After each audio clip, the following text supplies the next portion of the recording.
310 West Smith Street, dates June 13th, 2022. Making this recording from the clean out, or not the clean out, the excavation here in the driveway area of the home. I've got the camera pushed all the way down to our side sewer repair we did down in the yard.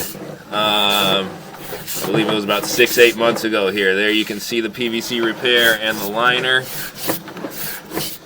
And then we come back from that PVC repair into the original kitchen line concrete piping that wraps around this house and goes all the way down there.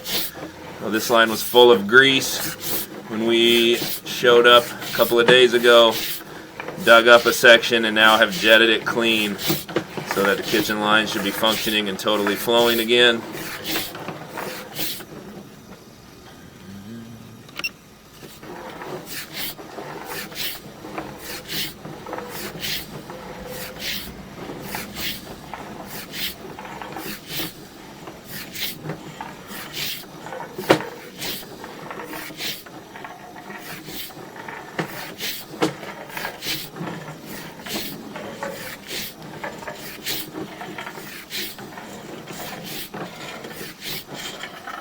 And back into our trench here.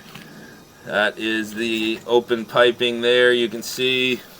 And there is the 2-inch diameter cast iron line as it comes out of the house.